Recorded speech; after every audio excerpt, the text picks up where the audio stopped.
He's coming, he's coming.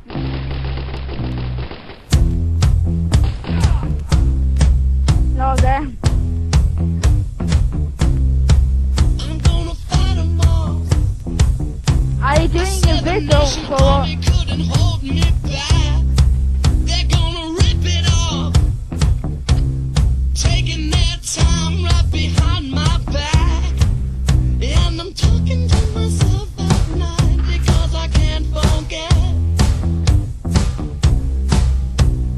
Back and forth through my mind behind a cigarette. He is becoming. And a message coming from my eyes. Yeah, mate. Yeah.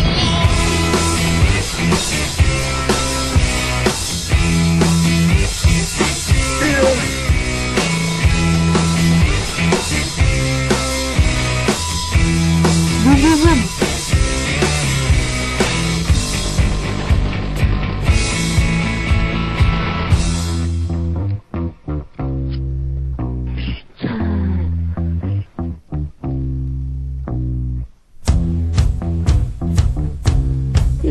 He's coming, he's coming.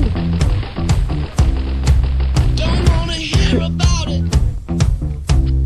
Every single Behind. one's got a story Oh, no. to tell.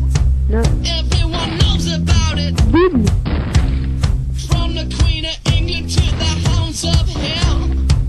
And if I catch you Only coming me. back now, I'm gonna serve it. And that ain't what you want to hear, but that's what I'll do.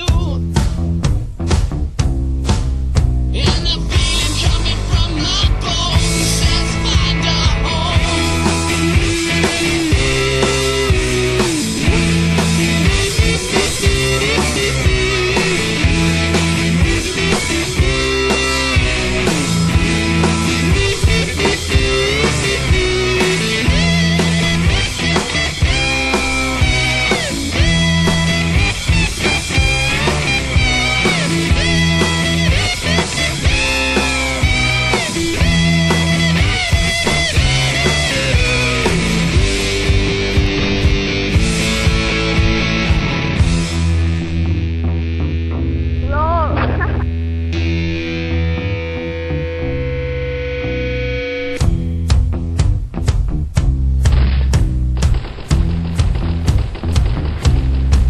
I'm going to Wichita. Oh my God. Yeah. For more. I'm gonna work the straw.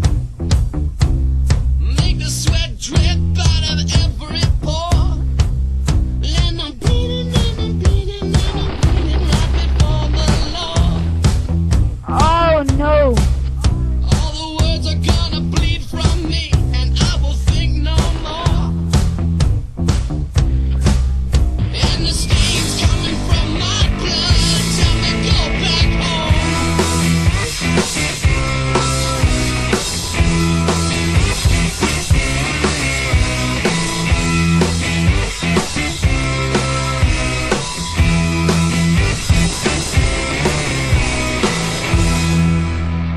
Oh no. Oh my God. Oh my God. He's coming, he's coming. Boom, boom.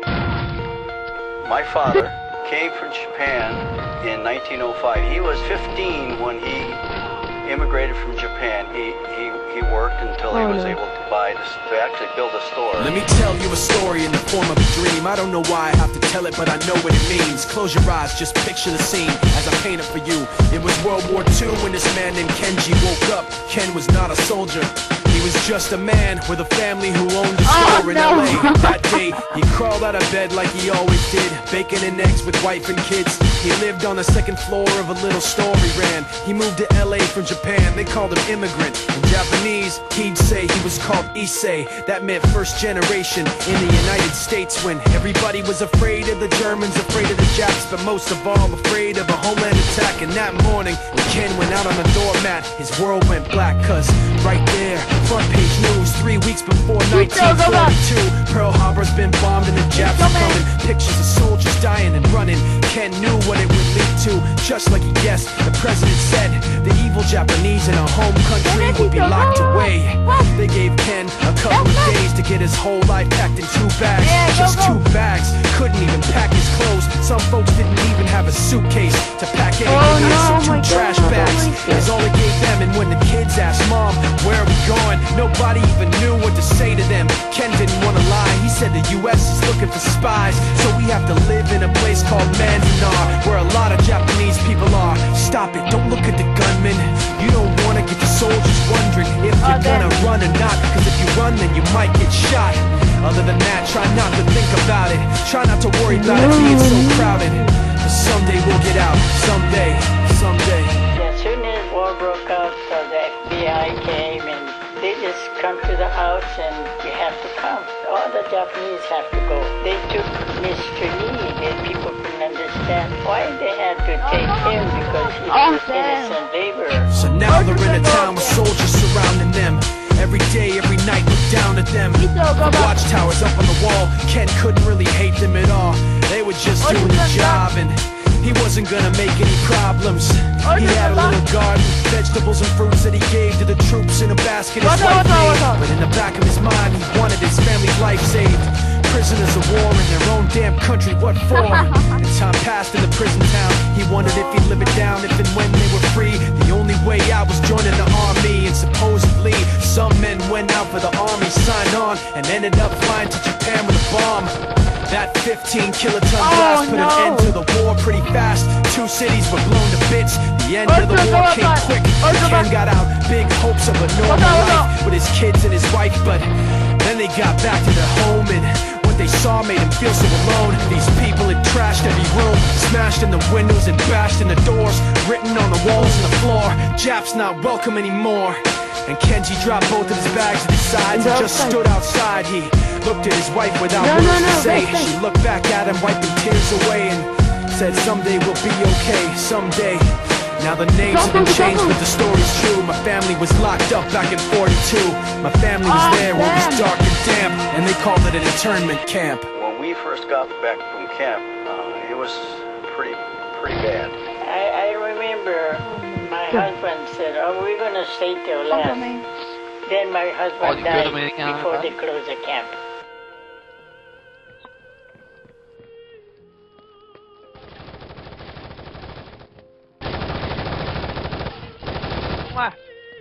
Oh my god, oh my god.